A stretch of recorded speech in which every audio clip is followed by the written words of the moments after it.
one thing, Father David, that we do have to discuss, unfortunately, the murder of Brother Tyre in Memphis. Yeah. Brother was murdered, I think it was 4 or 5 black cops, one white guy who they fired later, although I heard he will not be charged. So there you go again with your white privilege and white bias. Mm-hmm. Okay, and then the EMT workers who they fired later because they got exposed. Mm-hmm. But nonetheless, it has surfaced, Father David. And you and I had this conversation a couple years ago when the same thing happened in Sacramento or either Oakland, California, where a brother, rest in peace, Stephon Clark, was murdered in his backyard by the police in California. And it came out later that he had some very negative, disrespectful opinions about black women. So allegedly, some research was done about our brother Tyre, rest in peace, Memphis, and it was uncovered by some feminists that he had some very disrespectful things to say about black women. And he says, allegedly, something to the effect that he was happy his baby was light. He referred to himself as ugly. He liked to see black women fight. This is all alleged. I didn't see the tweet. I only heard them being read over a video. And I just want to say this. Although, if he is in fact guilty, now he's an ancestor of having done those things, they are wrong and they are inexcusable. At the same time, we as African people need to understand the critical importance of closing ranks and standing together when there is an assault on the body of black life. See, Tyre wasn't killed because he was Tyre. He was killed because he was black. That's right. Stephon wasn't killed because he was Stephon, who likes snow bunnies. He was murdered because he was black. And I think when black men or black women, because brothers have also been guilty of this too, Father David, we've had some situations where police have murdered black women, and their tweets and social media posts were uncovered where they spoke disparagingly about black men. And I'm here to say I don't excuse none of that, and it doesn't have to be ignored or forgotten. But when you talk about the loss of life, nothing should blind us. Nothing should be so unforgivable that it allows us to dismiss the value of a black man or woman's life because they engaged in anti-black behavior. Many of us have engaged in anti-black behavior. Barack Obama engaged in anti-black behavior, and y'all still worship him. So my point is this. It is working against the best interest of our community when black men or black women turn a blind eye to the murder of one of us because things that murdered person may have said about the opposite gender in the community. Black life is black life, and when we lose it, we should all stand up in solidarity against the system of genocide that plagues our people. And your disagreement with Brother Tyre's tweet should not in any way lead to a devaluation of value of his life. Yeah, that's because there was certainly a signal sent out to all black people about what they think about the value of all black people. So we got a caller who's going to want to get in on the conversation. If anybody else want to jump in, they can call us they can get in on the conversation by calling 215-634-8065. Good evening, caller. Welcome to New World View. What's your first name? Where are you calling from? What actions do you think police should be trying to showcase to build better relationships with the community they serve? And what issues do you believe the police should not be the go-to people for when it arises in the community? Well, police have always been the fear and intimidation force when it comes to black people. They have served that function since their days as the slave patrol on the plantation. So the police in the black community serve a completely different function that they serve in the white community. They are there to instill fear, they are there to intimidate, and they are there to control black behavior and to make sure the ills of the black community put there by the white power structure do not spill out into the suburbs. They are there to protect white property in the black community. They are there to protect capitalism, and they are there to keep black people in their place. They are not there to serve. They do not serve. They do not help. Okay, the police are not the friend. They are an occupying force, an extension of the U.S. genocide machine against African people. And one of the factoids we can look to prove this is the fact that police are rarely hired from the city where they police. So if you look at any city, many of the police don't come from that city, nor do they look like the residents of that city. Black community, more than any other community, is more likely to be policed by people from outside and by people of another race. And those whites who are hired to patrol the black community as inner city police, they are often the least familiar with black culture. They have had the least interaction with black people. I think that is by design. I think they bring people into the black community who they know have no tolerance, who they know are racist, and who they know are quick to pull the trigger. Because again, the purpose of the police is to instill fear and intimidation. They are the first line of defense when it comes to protecting the American social order. I think that they are a terrorist organization put in to terrorize black people and keep them supposedly in their place.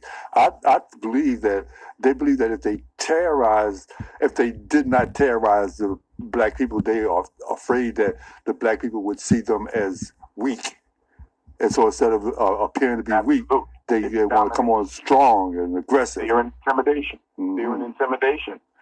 And that's a big reason why the government will not check their behavior. Because the police's message to the government is, are you sure you want us to lighten up? Do you want a rendition of Fred Hampton? Do you want a rendition of George and Jonathan Jackson? Do you want a rendition of Assata Shakur, Black Liberation Army, Black Panther Party, Deacons for Defense, Marcus Garvey Legionnaires? Do you want a rendition? So the government, still fresh in their memory, off of the black liberation struggle of the mid-60s to the mid-70s, they would much rather an oppressive, illegal police force than a respectful, compassionate force. They don't want the black community to have a relationship with the police. And the reason why they don't want the police to look like us is because, God forbid, if there was ever an occupation or a purge agenda in the black community, the black police, many of them would side with and in defense of the black community. That's another reason why the occupying police force in the communities and in the ghettos, it has to be white and it has to be hostile white. I believe, and I've said this before, the government is never going to do anything about police brutality. They have made it absolutely clear. Nothing's going to happen. The only way police brutality is going to slow down or back up is if black men go to war with the police. I hate to say it, Baba David, but our history shows it. When the police was down killing black people in Alabama and Mississippi in the 60s, it took the Deacons for Defense to go to war with the police, many of whom were undercover KKK anyway. You know, when they was beating up black men in Chicago and Detroit and LA, it was the Black Panthers. It always took a war. It always took a war between the black community and the police for police behavior to back up. It never backed up for long. It always came right back after the assassination or incarceration of those leaders. But it's the only thing that has ever slowed it down. But to be honest with you, I'm very disappointed in the quality of manhood and in the quality of masculinity that we are exhibiting right now as black men. It is open season on black people. We are literally being pumped and we are being chunked by the power structure. I'm talking about black men because they don't see any force standing up consistently with strength. Now, don't get me wrong. I'm not saying we don't have organizations that are not doing that. We know the new Black Panther Party does that. The Fred Hampton Gun Club does that. The New Era Movement does that. We have other black militias that do that. The Huey Newton Gun Club does that. But in terms of a mass action by black men to tell the United States government we have had enough, that is not currently in motion right now. And until it is in motion, they're going to keep on killing our people wholesale. I just got a text before we got on the phone, Baba David. There's a 35-year-old sister in Omaha, Nebraska, hometown of Malcolm X, rest in paradise to her. She was hit and murdered by a white male, and he only got 90 days in jail for killing this 35-year-old black woman.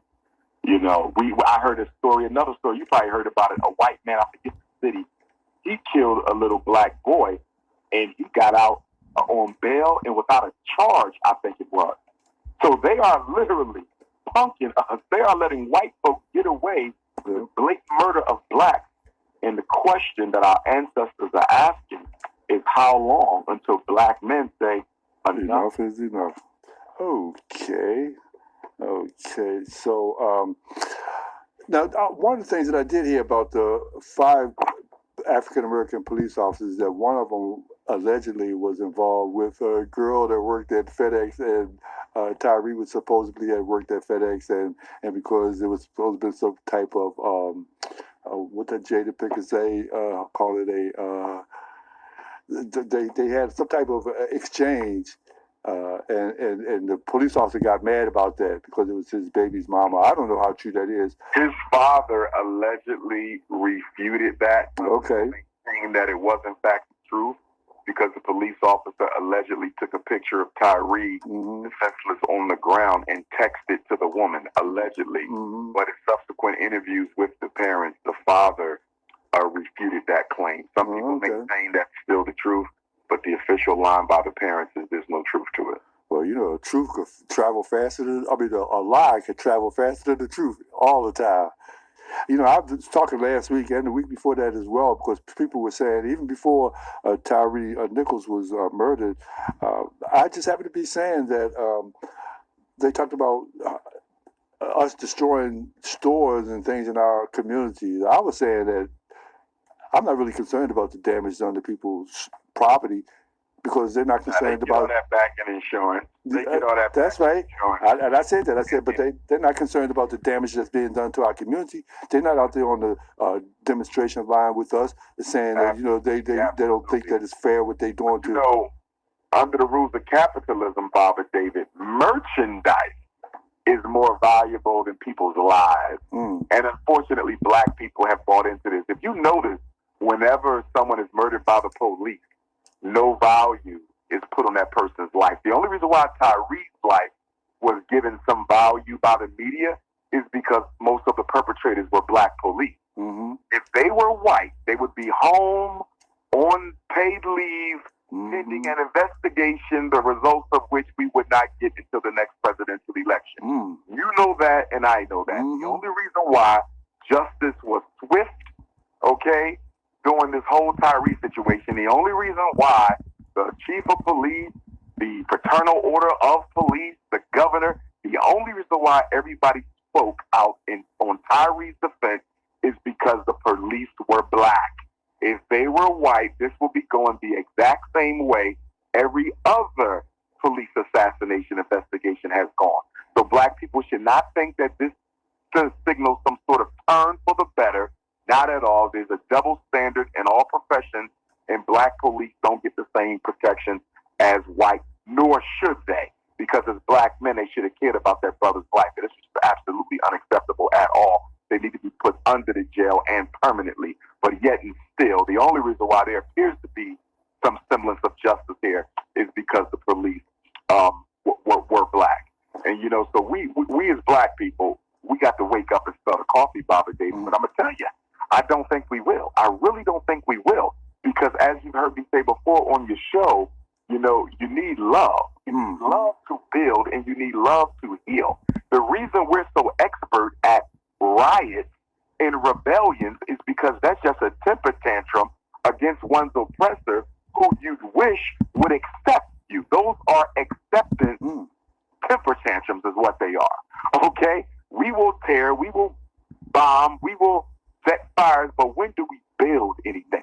What have black people built without any white money in the past 50 years that is linked to a serious problem that we have? I'm not talking about no church or no religion, but what have we built that is actually relevant for ourselves that doesn't involve any type of white participation of money?